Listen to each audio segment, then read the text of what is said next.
Hello guys, welcome to my channel. Guys, हमेशा हम आप सबके लिए नए नए इंटरेस्टिंग फैक्ट्स लेके आते हैं, बट आज आप सबके लिए एक सरप्राइज़ है। और वो सरप्राइज़ ये है कि आज हम आप सबके लिए कोई फैक्ट्स नहीं लाए हैं, बल्कि आज आप सबके लिए एक बहुत ही इंटरेस्टिंग एनिमेशन स्टोरी लेके आए हैं जो आप सबको बहुत ही पसंद आएगी। तो चलिए शुरू करते हैं। लेकिन उससे पहले अगर आपने हमारे चैनल को अभी तक सब्सक्राइब नहीं किया है तो प्लीज़ उसे सब्सक्राइब कर दीजिए।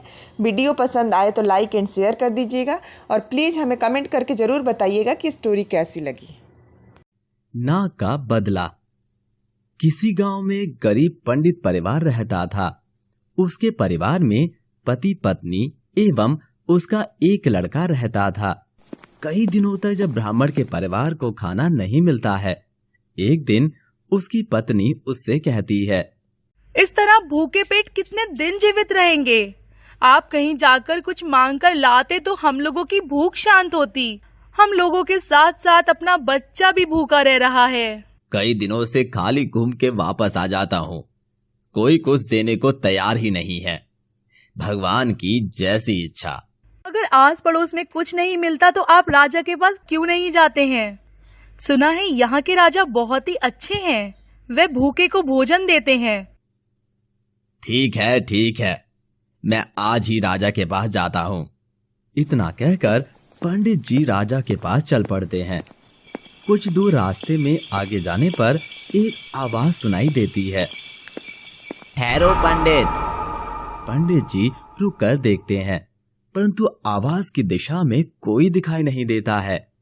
इस प्रकार पंडित जी आगे बढ़ने लगते हैं, परंतु फिर आवाज सुनाई देती है, रुकिए पंडित जी। ये सुनकर पुनः पंडित जी रुककर देखते हैं कि आवाज किस दिशा से आ रही है। सामने एक बहुत भयानक काला सांप फन उठाए उन्हें पुकार रहा है। पंडित जी बहुत डर जाते हैं।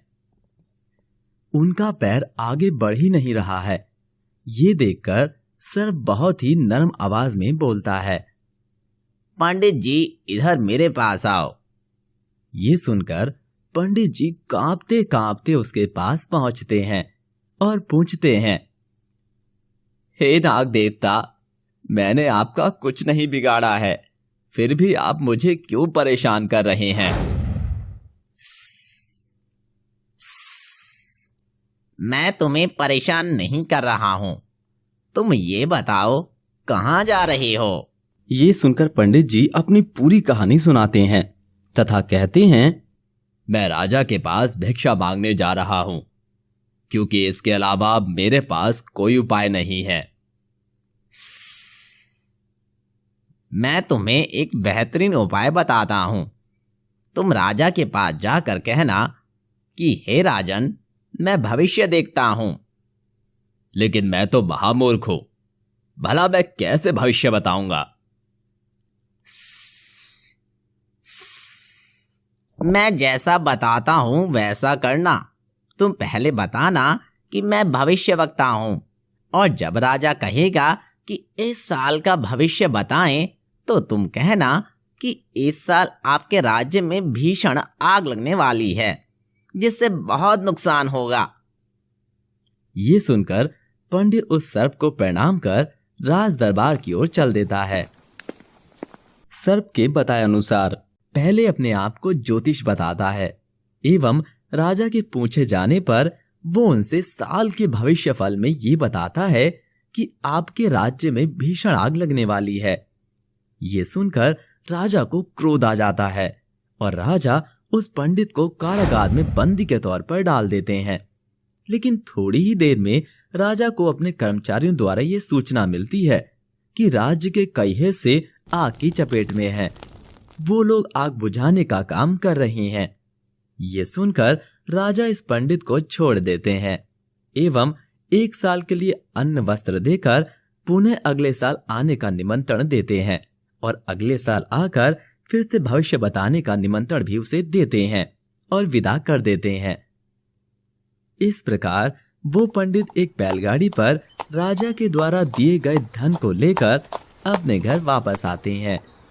ये देखकर उनका 12 साल का लड़का बहुत प्रसन्न होता है और उनसे पूछता है, पिताजी, राजा ने आपको इतना धन कैसे दिया? पंडित जी नाग द्वारा दी गई सभी जानकारी उसे बताते हैं। ये सुनकर उनका लड़का बोलता है, यदि सर्प जाकर के राजा को सब कुछ बता दिया तब तो ये भेद खुल जाएगा और राजा हमारे पूरे परिवार को फांसी पर लटका देंगे। इसीलिए हम सबको मिलकर उस नाग को मार देना चाहिए। ना रहेगा नाग और ना ही कोई सच्चाई राजा के सामने आएगी। लड़के की बात सुनकर दोनों राजी हो गए। पंडित जी, उनकी पत्नी एवं उनका लड़का तीनों मिलकर उस नाग के पास जाते हैं और नाग जिस बिल में रहता था उसमें भूसा और केरोसिन तेल डालकर आग लगा देते हैं एवं वहां से चले जाते हैं। इस प्रकार पूरा 1 साल आनंद में बीता, परंतु 1 साल में सभी अनाज खत्म हो गए। फिर से भूखे रहने की नौबत आने लगी। 3 दिन भूखे रहने के बाद पुनः पंडित जी राजा के पास जाने को तैयार होते हैं। ये सोचते हैं कि राजा के पास जाकर सारी सच्चाई बता दूंगा कि मैं भविष्यवक्ता नहीं हूँ, मुझे तो एक नाग ने सब बताया था। यही सोचते हुए वो जाने को तैयार होते हैं कि फिर पीछे से एक आवाज आती है, ठहरो पंडित। दोस्तों, आपको ये वीडियो कैसा लगा और ये कहानी कैसी लगी हमें कमेंट्स करके जरूर बताएं। हम आपके कमेंट्स का इंतजार करेंगे दोस्त। पंडित दूसरे साल बीत जाने के बाद जब तीसरे साल राजा के दरबार में जाने को तैयार होता है, तब रास्ते में उसी जगह वही आवाज सुनाई देती है, ठहरो पंडित। पंडित रुककर देखता है। उसके सोच के विपरीत वही सांप अपने फन को उठाए हुए आवाज दे रहा था, ठहरो पंडित, यहाँ आओ। पंडित सहमते हुए आश्चर्य से आंखें फाड़कर देखते हुए पंडित के मुंह से कोई आवाज नहीं निकलती है। तुम्हें आश्चर्य हो रहा होगा कि मैं जिंदा कैसे बच गया। तुम बाप बेटे ने मिलकर मुझे मार ही डाला था, फिर भी मैं बच गया। पंडित चुपचाप सांप की बातें सुन रहा था और थर थर कांप रहा था। सांप पुनः बोला, इस बार राजा से क्या कहोगे? पंडित सकपकाकर कहता है, हे नाग देवता, इस बार मैं राजा से सब कुछ सच सच कह दूंगा एवं उनसे माफी मांग लूंगा।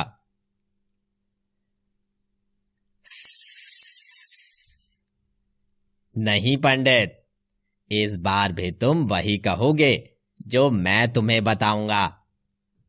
इस बार राजा से कहना कि हे महाराज, इस साल आपके राज्य में चारों ओर खुशहाली ही खुशहाली होगी। पिछले 2 सालों में जो आपका नुकसान हुआ है, सबकी भरपाई इस साल हो जाएगी।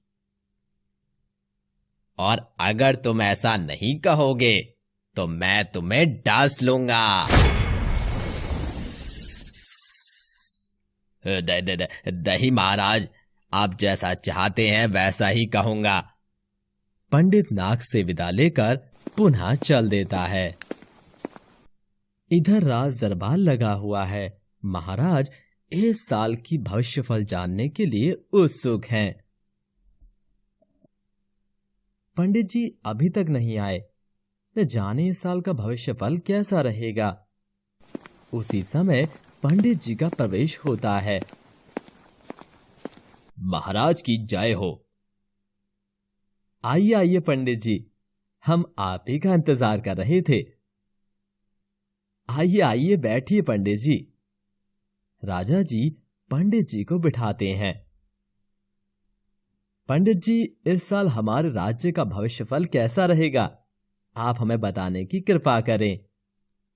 महाराज, इस साल आपके राज्य में चारों ओर खुशहाली ही खुशहाली होगी। शत्रु आपसे मित्रता कर लेंगे और सारे झगड़े खत्म हो जाएंगे।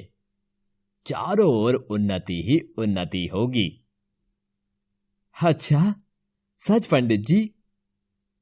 हाँ महाराज। तब तक दरबार में एक कर्मचारी आता है। महाराज की जय हो। महाराज, पड़ोसी राजा जो पिछली साल लड़ाई शुरू किए थे वो आत्मसमर्पण कर दिए हैं, वहां से हम जीत गए हैं। तभी दूसरा कर्मचारी आता है। महाराज की जय हो। महाराज, राजकोष में आज सुबह से ही धन आना शुरू हो गया है। ये सब सुनकर राजा बहुत प्रसन्न होते हैं और पंडित जी को पहले से ज्यादा धन देकर विदा करते हैं। पंडित वापस अपने घर आते हैं।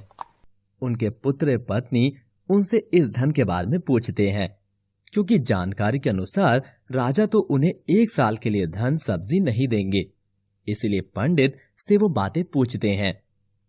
तब पंडित उन्हें सभी बातें बताते हुए कहते हैं, अरे भगवान, वो सांप जो पिछली बार मुझे मिला था और जिसको हमने जला दिया था, वो वास्तव में जला नहीं। रास्ते में मुझे फिर उसने रोका। उसने ही मुझे ये बात बताई, तो मैंने वही बात राजा को जाकर बता दी। फिर राजा ने खुश होकर मुझे पूरे 1 साल के लिए धन और अनाज दिया है। अरे ओ मूर्खों, ओ नाग देवता हमारे दुश्मन नहीं हैं। वो कोई देवता हैं जो हमारी मदद करने के लिए आए हैं। तुम लोग हर बार जाकर उन्हें नुकसान पहुंचाने की कोशिश करते हो। अब चलो हमारे साथ, हम लोग चल के दूध पिलाएंगे और अपनी गलती की क्षमा मांगेंगे। हे नाग देवता, हम अज्ञानी हैं, मूर्ख हैं, हमें माफ कर दीजिए। हमें नहीं पता था। हमने तो दुश्मन जानकर बार बार मारने की कोशिश की। आप मगर चाहते तो हम तीनों को डस सकते थे, लेकिन आपने ऐसा नहीं किया। आप हमें क्षमा कर दें एवं हम आपके लिए दूध लाए हैं, इसे ग्रहण करें।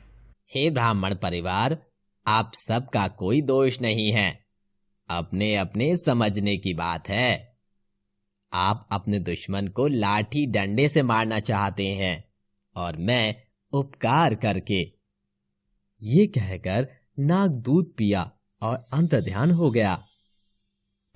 इस कहानी से हमें ये शिक्षा मिलती है कि पुनः दुश्मनी को खत्म करने के लिए उपकार का रास्ता अपनाना चाहिए।